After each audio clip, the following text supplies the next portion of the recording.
So this morning I visited Radha's family.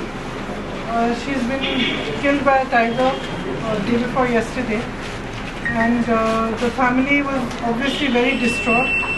This animal-man conflict over here is a really big issue. And I think everybody is making whatever possible effort it is. However, it's a big issue, it's a complicated issue, there are many different factors.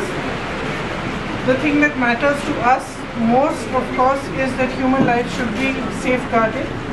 And we've had a discussion here, I think quite a productive discussion. I've understood many of the constraints also, many of the actions being taken, and I've also put forward the things that, for example, I was told by Radha's family that they expected in terms of providing safety and confidence back in that area.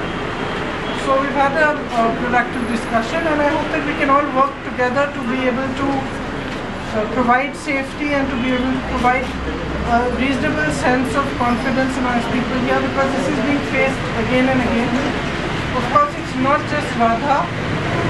3 other people have been affected by this just in the last month. There is Sarojini, Mani, Vishnu, who have been subjected to elephant attacks. There was a wild boar attack also.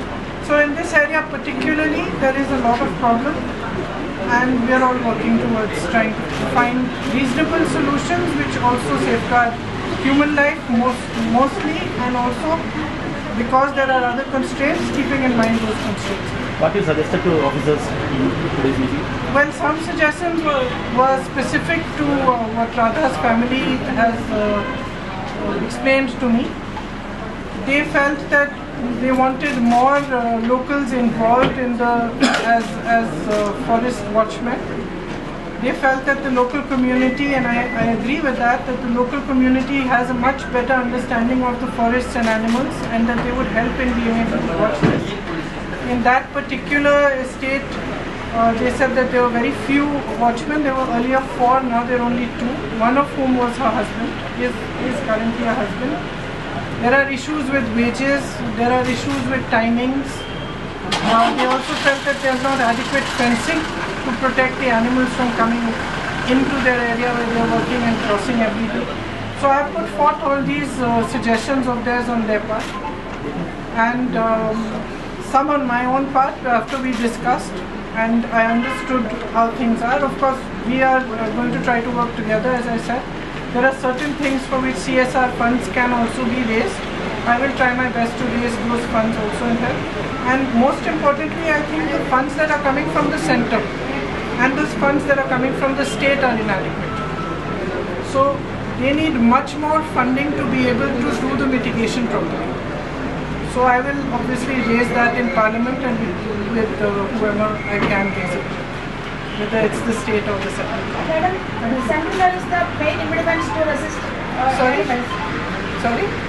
Central law is the main impediment to... No, I think that's a very simplistic way of looking at it. This is not such a simple problem. It is a very complex problem, and there's no ready-made solution for this problem. It's a problem for which all of us have to work together. The centre has to work, state has to work, all of us, people's representatives, have to work, and we have to provide safety.